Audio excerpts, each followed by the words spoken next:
Alright guys, Fuller come to you with another video. Shout out to the whole LDVC.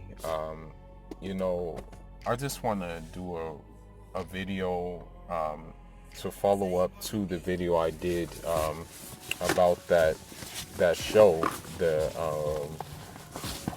It's called the British Tribe Next Door, where basically we have a British family and they go to Namibia to live amongst the Himba tribe, and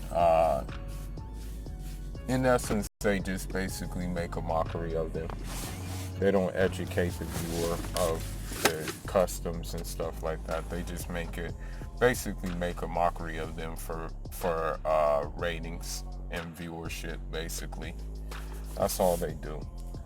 And you know, I had some very strong terms, and I referred to it as like the colonists. You know, I kept on saying, you know, the colonists, basically. And a lot of people got offended about that. You know, you had all these British people offended, talking crap about me in the comment section and stuff like that. And you also had a contingent of like Africans who are married to British people who were up in flames about it as well. My response to it is, as the Justin Timberlake song says, "Cry me a river," because I really don't give a crap about your feelings. You know, the bottom line is Thomas Sankara didn't give a crap about the French's feelings. That's why they assassinated him. Amilcar Cabral didn't give a crap about the Portuguese colonists' feelings.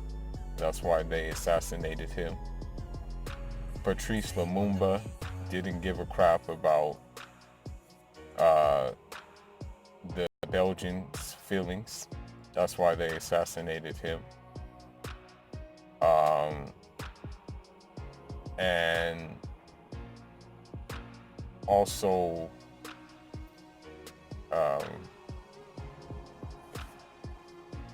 you know, Maurice Bishop of Grenada didn't give a crap about the United States feelings either. You know, that's why they took him out too. Fidel Castro, same thing, but they didn't succeed at killing him. So I carry that same line. I don't give a crap about your feelings. I don't give a crap if you're hurt. I don't give a crap if I offended you, because you've been offending us for years, and you're still offending us for years. And the bottom line is, why should I care? Why should I care about you when you don't give a crap about us? Like, I'm not under any moral obligation to care about you if you've shown time and time again that you give a rat's ass about us. So that's just my stance in this whole thing. You know, even as a youngin, you know, I've been in the United States for a long time now. You know, I've been in the United States for some years now. You know, I've been away from Africa and Europe for quite a while now. But when I was coming up in Europe, you know, you guys didn't give a crap about us. You guys really taught some crazy things in school about us while we were sitting there listening to this crap. As a matter of fact, the same educational curriculum in fascist Portugal exists today. The same exact curriculum that was in fascist Portugal.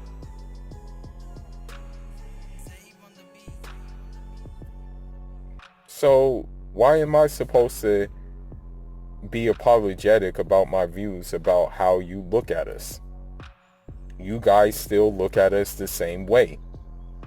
You guys may hide it in these like friendly gestures and stuff like that, but you guys still have not changed your ways. Because if you have changed your ways, guess what? Africa would be a whole different place. The Caribbean would be a whole different place. The African contingent at Latin America would be a whole different place. So why am I under any moral obligation to apologize that I offended you guys? I'm not here to please you guys. I started this channel as a hobby. I also started this channel to get my views across and be as transparent as possible. And I felt that I was transparent on this subject matter. The bottom line is, and I will repeat myself, the show, The British Tribe Next Door, does not educate people on Himba culture or anything of that nature, and does not compel people to do more research on the Himba culture. In other words, it's for entertainment value, and it's at the expense of tribal communal people. Okay? And I'm going to address something else that was said that was a very stupid comment. This was like the dumbest comment I've heard in my life. This was like a dumb comment that I've heard in my whole entire life. Okay? You guys had the nerve to say,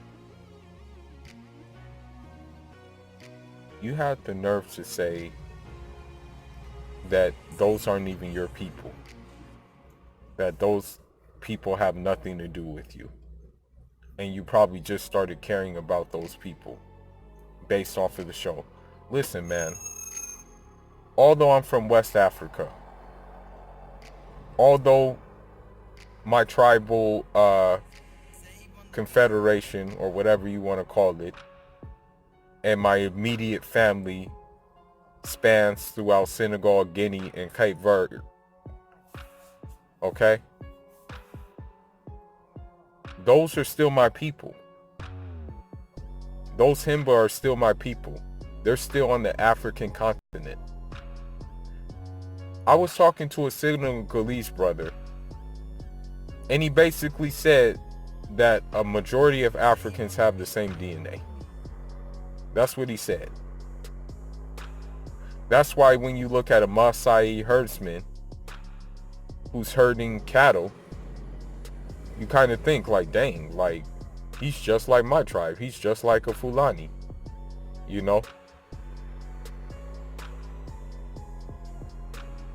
So those are my people. I'll give another example.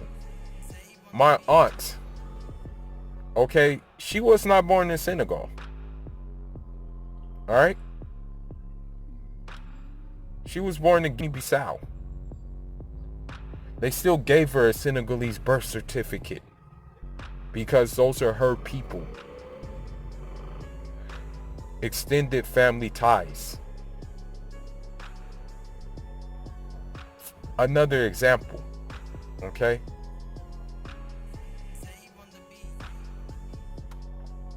The fact of the matter is that Amilcar Cabral even said himself that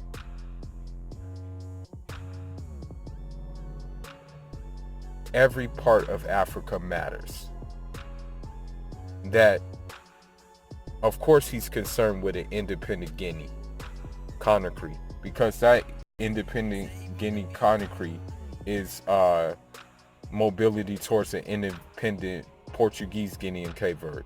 Of course, he cared about an independent Senegal, because that's momentum towards an independent Guinea and Cape Verde. So all of it matters. Even today, okay? What happened in Libya affected all of Africa.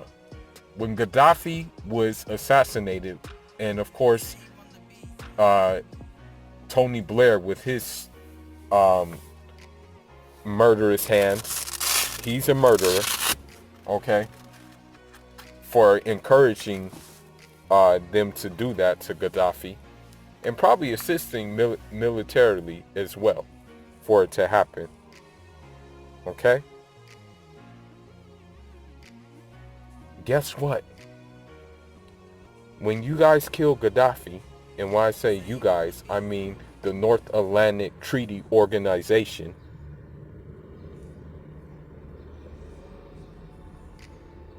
you guys affected all of Africa, okay? Because guess what happened after that? Now you got slavery in Libya. You got a slave market in Libya that Gaddafi did not let fly when he was in power, okay? You also got the weapons that you guys arm the quote-unquote rebels with, that made it into the hands of Boko Haram, which is located in the Chad, Niger, and Nigeria area. And then you let militants from the Al-Qaeda, international Al-Qaeda Maghreb, get a hold of those weapons. Guess what they did? They wreaked havoc in Mali. So don't say that those aren't my people, when the whole of Africa, sometimes in the safety and the welfare, is contingent upon one nation, or at least a big part of it is. So no, I don't apologize for that video, and I'll never apologize for that video. I don't apologize for calling colonizers out on their bullcrap, and I'll never apologize for it. I don't apologize for knowing and understanding the ways of colonizers. And also, I'm just going to say it straight up, point blank period. I'm going to say it. And if you want to sue me, go ahead and sue me. But I'm not going to apologize for the ways of European descendant people. Why do I need to apologize when otherwise is being shown? And that's not to say that Africans aren't making mistakes. That's not to say that Africans engage in some stupid foolishness in Europe. That's not to say that. That's not to discount that. Okay? But I'm not about to sit here and pretend. The thing is, I don't live in this world that you guys live in. This fake, quote unquote, integrationalist world that doesn't exist. I don't live in that world, okay? And I'll never live in that world. I live in the world of reality. I'm a situational thinker. And the situation is that nothing has changed, okay? And it's up to the new generation to change it. And the new generation is not going to change it by trying to integrate and be accepted where there will be no acceptance. The new generation is going to change it by standing on their own two and using their bright minds and using their creativity to make something better. That's what's going to happen. So no, I don't apologize for my video about the British tribe next door, and I don't apologize for offending any British person. Okay, I have an uncle in London right now. He tells me all kinds of stories. I visited him in London even, and I saw it there for myself.